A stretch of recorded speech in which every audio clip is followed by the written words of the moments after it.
Makikitang mayroong tumutugtog na isang babae at kasama niya ang mga nagsasayawan. Habang may tumatagay naman. At makikita na ito ay ang demonic army commander at ang prinsipe. Napatanong ito sa kanya at narinig niyang napasubo ito sa isang gulo at sinagot naman siya ng prinsipe na hindi naman ito sinasadya. Ang first demonic army commander ay dineploy lamang dahil wala na silang pagpipilian at marami ang ginagawa nito na questionably. Ngunit napapaisip naman ang prinsipe na napakabasura ng commander na ito dahil ang taong kanyang pinatay ay nagsisilbi sa kanya at ginagawa niya pa itong kriminal. Ang first demonic army commander naman ay namatay habang ginagawa ang investigasyon at hindi magiging maganda ang kalalagyan ng prinsipe kung napagdesisyonan ng demonic army na gawin itong issue. At napatingin ito sa prinsipe na parabang may binabalak at nagbigay ito ng suggestion na huwag na lang nila itong palakihin. At siguro ay sapat na ang pagkamatay ng isang commander at 3 nitong mga alagad. At nagpasalamat naman agad ang prinsipe dito. At dagdag pang sinabi ng prinsipe na gusto niyang maging maganda ang takbo ng kanilang investigasyon dito, ngunit meron pa silang isang problema. At napatanong naman ang demonic army commander kung ano ito, sabi ng prinsipe na wala siyang kahit na anong ebidensya, at pumunta siya dito para sa isang opisyal na investigasyon, ngunit wala siyang may report sa kanyang mga superior. At sinagot naman agad siya ng commander na pwede naman siyang gumawa-gawa na lang ng ebidensya. Imposible naman ang kanyang hinihingi dahil ang sinabi sa sulat ay mayroong tumatanggap ng pera dito at hindi ito mapagtatakpan ng ganun kadali lang.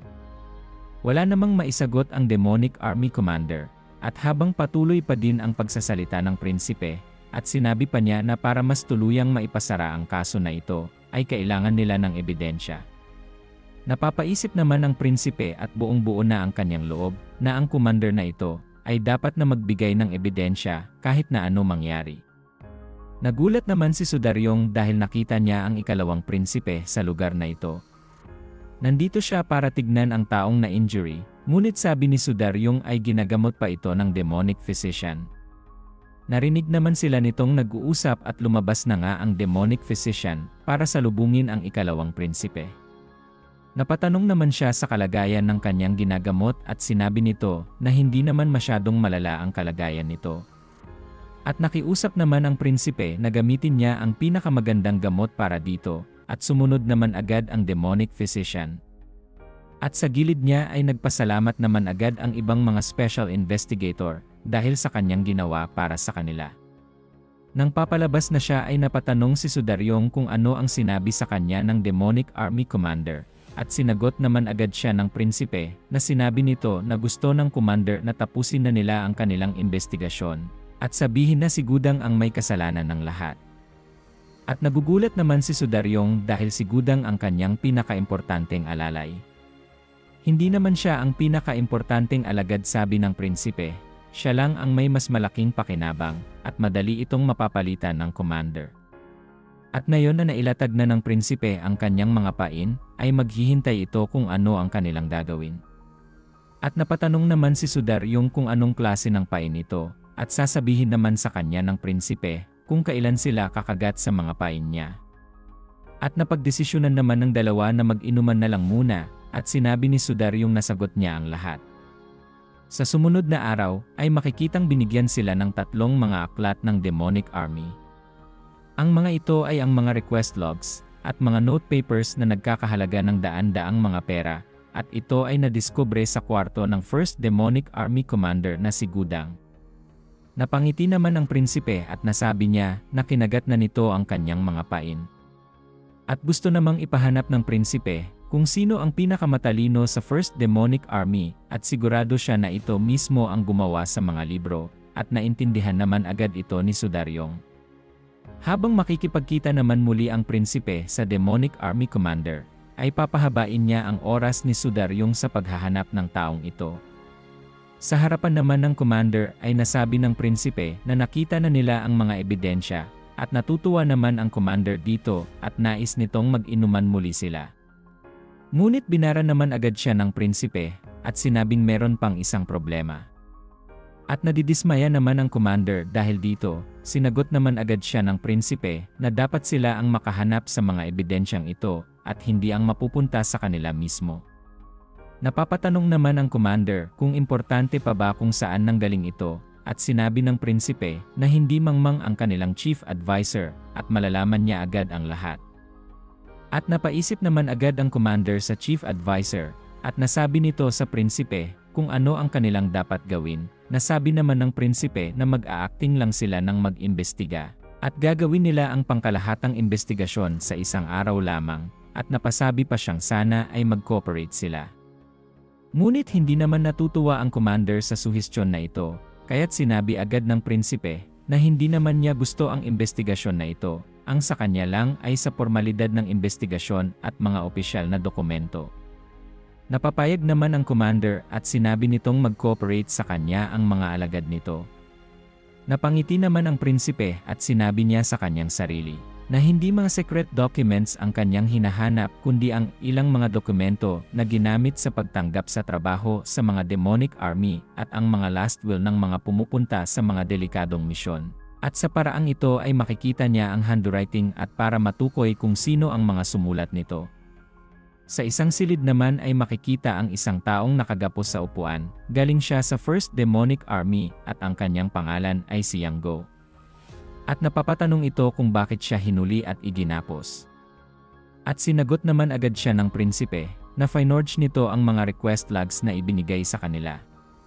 At nagmamaang-maangan naman ito sa mga sinasabi ng prinsipe, ngunit nasabi naman sa kanya na siya ay maging honest na lang at huwag nang magsinungaling. Ngunit nagmamatigas pa din si Yang Go at sinabi niyang wala itong natatanggap na mga utos. Naiintindihan naman agad ng prinsipe ang sinasabi ni Yang Go at sinabi niyang baka natatakot lamang ito sa demonic army commander at baka siya ay patayin. Wala namang imik si Yang Go at bigla siyang may narinig na pwede na siyang makaalis. Ayaw naman ng prinsipe na mag-torture ng isang tao at hindi naman niya gustong magsalita. Nagpahabol pa ang prinsipe at sinabi niyang ang mga special investigator ay makakaalis sa lugar na ito, ngunit silang mga alagad niya ay papatayin ng demonic army commander di kalaunan. Kaya't napapatanong na lang si Yang Go kung ano ang kanyang ibig sabihin, at dahil papaalisin siya nito ng walang mga injury ay mapapaisip ang demonic army commander na baka siya ay nagsalita.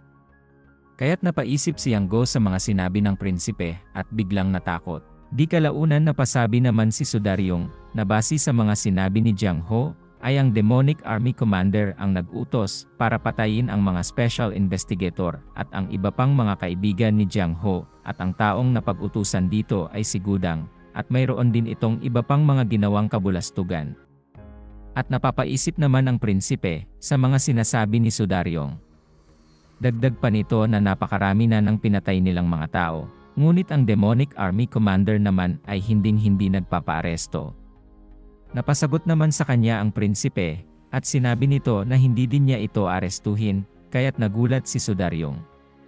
Ang ibig sabihin pala ng prinsipe ay hindi niya ito arestuhin kundi ay papatayin niya mismo ito at napapanganga na lang si Sudaryong sa sinasabi ng prinsipe. Kapag naman naaresto na ang demonic army commander, ang Blood Heaven's Bladesman naman ay gagawa ng kanyang mga galaw dahil hinding-hindi niya matitiis ang kanyang kapatid na patayin sa kanyang harapan, at kapag nangyari iyon ay mas lalong lalala pa ang sitwasyon. Kasabay pa nito ay mayroon ding lalabas na mga ebidensya na gawa-gawa lang at sasabihin hindi nito inutusan si Gudang, at ang lahat ng mga krimen na ito ay masisisi lang sa maling tao. At kapag hinayaan lang nila ang sitwasyon na ito, ay mas marami pang mamamatay para lang hindi maisiwalat ang mga krimen ng commander. Kahit si Jiang Ho na nagpadala ng sulat ay mamamatay din di kalaunan, pati na din ang lahat ng mga Third Demonic Army na sinubukan na magprotekta dito. At isasama din nila si Sudaryong sa kanilang listahan, kaya't nagulat at natakot na lang ito. Ngunit kung ang Demonic Army Commander ay mamatay habang nasa proseso ng pag-aresto ay siguradong mag-iiba ang sitwasyon. At ang isang bagay na lang na kanilang gagawin ay patunayan ang mga ginawang kasalanan nito. At nag-alala naman si Sudaryong sa prinsipe kung magiging okay lang ba siya dahil sigurado na maghihiganti ang Blood Heaven's Bladesman. Habang papatayo ang prinsipe ay nasabi niyang hindi naman maghihiganti ang Blood Heaven's Bladesman, at hindi nito itataya ang kanyang buhay para lang doon. At napatanong naman si Sudaryong kung saan siya pupunta ng biglaan. At pangiti namang sinabi ng prinsipe, na sabi pa nga niya ay papatayin na niya ang Demonic Army Commander. At nabibigla naman si Sudaryong dahil ngayon na mismo niya ito gagawin. Di kalaunan nagkaharap na nga ang dalawa, at nagpapasalamat ang prinsipe dahil natapos na nila ang investigasyon. Nagpapasalamat din naman ng Demonic Army Commander, at natapos na ito, at sinabi pa niyang mamimiss niya ang prinsipe. At sinabi naman ng ating bida na kapag siya ang naging tagapagmana ay siguradong babayaran nito ang lahat ng mga magagandang ipinakita niya, at hinding-hindi naman ito makakalimutan ng commander, at maghihintay naman ito sabi niya. Habang nag-iisip ang prinsipe ay bigla siyang napangiti, at nasabi niya sa kanyang sarili na talagang hindi niya nga makakalimutan ang pangyayaring ito, na habang siya ay nagiging sakim ay nakatikim ito ng matinding pagkalugi, kaya't hindi niya nga ito makakalimutan. Sinabi naman niya na mag-inuman na lang sila, dahil natapos na ang lahat ng investigasyon. At napangiti na din ang Demonic Army Commander, dahil dito, habang tinatagayan naman ng prinsipe ang baso niya, ay bigla itong nagsalita na ikinagulat ng matanda. Bakit mo yun ginawa? Biglang tanong nito, napasagot naman ang commander, at sinabing ano ang kanyang ibig sabihin. At seryoso namang sinabi ng ikalawang prinsipe, na napakarami na niyang pera na pwede niyang magamit hanggang sa kanyang pagkamatay, at bakit ito mas lalong naging sakim para gamitin ang Demonic Army para tumanggap ng utos ng pagpatay kapalit ng pera. Bigla naman ding nag-iba ang aura ng Demonic Army Commander, at parang nadidismaya ito sa prinsipe. Ibinaba din naman niya ang kanyang baso at parang nawalan ng ganang uminom.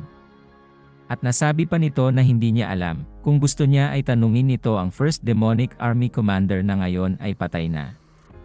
Ngunit sinagot naman agad siya ng prinsipe, na wala itong kaalam-alam dahil siya ay puppet lang. Bigla namang nainis ang Demonic Army Commander, kung ano ba ang kanyang gustong ipahiwatig. At para bang hinahamon naman ng prinsipe ang commander, at gusto niyang malaman kung ano ba talaga ang iniisip nito, at dagdag pa nito na baka ay wala na nga dahil sa sobrang itim ng budhi nito, at ang alam lang niya ay sobrang kasakiman. Kaya't sobrang galit naman ng Demonic Army Commander, at nabasag nito ang basong kanyang hinahawakan. Napatanong din naman agad ang matanda, kung nababaliw na ba ito at bakit kinakalaban na siya. At sinagot naman agad siya ng prinsipe, na siya ang mas baliw dahil bakit niya tinatanggap ang mga request na pagpatay ng mga tao. Galit naman na ang Demonic Army Commander, at sinira nito ang mesa, at ayaw na nitong marinig pa ang sinasabi ng prinsipe. At parang wala lang namang imik ang prinsipe sa ginawa nito, at patuloy lang siyang umiinom ng alak. Sa mga oras na ito ay kitang-kita ng prinsipe, na galit na nga ang matandang ito. Ngunit sa di inaasahang pangyayari, ay biglang napansin ng Demonic Army Commander na mayroon ng nakatusok na espada sa kanyang dibdib, at hindi man lang niya ito namalayan. Patuloy naman ang pag-inom ng alak ng prinsipe, at kasabay nito ay ginamit niya ang Soaring Sword Art 5th Technique, Heavenly Strike. At hinulog naman ng prinsipe ang kanyang baso, na nagdahilan ng pagkabasag nito. Tumayo siya at nagsimulang banggitin ang pangalan ng Demonic Army Commander na si Gochonyang, habang napapatingin naman ito sa kanya, at may nakatusok na espada sa kanyang dibdib. Siya ay inaaresto ng prinsipe, sa salang maling paggamit sa Demonic Army para gamitin sa personal na mga rason na nagdahilan ng 20 murder, at ang pagsisimula mismo sa mga pagpatay na iyon.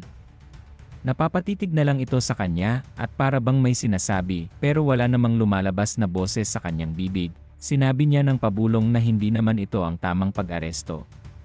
I-execute naman din siya, sabi ng prinsipe, kaya't huwag na itong pumalag at mamatay na lang para sa mga taong nabubuhay pa. Hinawakan naman niya ang espada, at hinugot ito sa dibdib ng Demonic Army Commander, na nagdahilan ng pagtalsik ng mga dugo nito. Wala namang ekspresyon ang mukha ng prinsipe habang ginagawa niya ito. Nagulantang na lang ang Demonic Army Commander, at siya ay nagsuka ng dugo. Siya ay unti-unting nanghina, napayuko kasama ng nagtatalsikan niyang mga dugo. At sa pangyayaring ito ay naging saksi naman ang mga tao, at nagugulat silang lahat sa kanilang mga nakikitang pangyayari ngayon. Namatay naman agad ito ng nakaupo, at punong-puno ng kanyang mga dugo habang ito ay nakayuko. Ipinagbigay alam naman ng prinsipe sa lahat ng mga taong nakakakita ngayon na ang demonic army commander ay namatay habang siya ay inaaresto at ito ay pumapalag pa, at dahil ito sa salang murder. Wala namang imik ang mga tao sa sinabing ito ng prinsipe dahil baka sila ang isunod nito. Inutusan naman niya agad si Sudaryong na arestuhin ang lahat ng mga miyembro ng First Demonic Army at silang lahat ay ikulong para opisyal na maimbestigahan. At ipapatupad naman agad ito ni Sudaryong. Sumunod naman agad na tinawag ng prinsipe ang Third Demonic Army Commander na si Jiang Ho na tulungan ang lahat ng mga special investigator ng Nirvana Pavilion para arestuhin ang lahat ng First Demonic Army. Idineklara naman ng ikalawang prinsipe na tanggap na niya ang lahat ng otoridad para hawakan ang kasong ito, kaya't ang lahat ng mga utos niya ay kapareho sa magiging utos ng cult leader nila at marapat lang na sundin agad nila ang mga utos niya. Gayon din ang ginawa ni Jiang Ho at ipapatupad niya ang mga utos nito. Si Sudaryong na isang special investigator at si Jiang Ho ang Third Demonic Army Commander. Sila ang mga taong napagkatiwalaan ng prinsipe sa lugar na ito. At medyo masaya naman ang ating bida sa 2 taong kanyang napili at sa mga susunod pa niyang ililigtas na tao.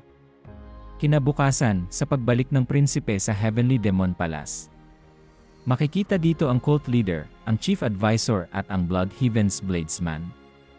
Silang tatlo ay nag-aabang at naghihintay sa ikalawang prinsipe kung ano ang kanyang nais may report sa kanila. Hinay-hinay namang naglalakad ang prinsipe papalapit sa kanila at seryoso siya sa kanyang mga sasabihin ngayon. Binaling naman niya ang kanyang tingin sa Blood Heaven's Bladesman na para bang papatayin siya nito sa tingin pa lang. Nagkasalubong na nga ang kanilang mga mata at sinagot naman niya ang matanda ng matalas na tingin.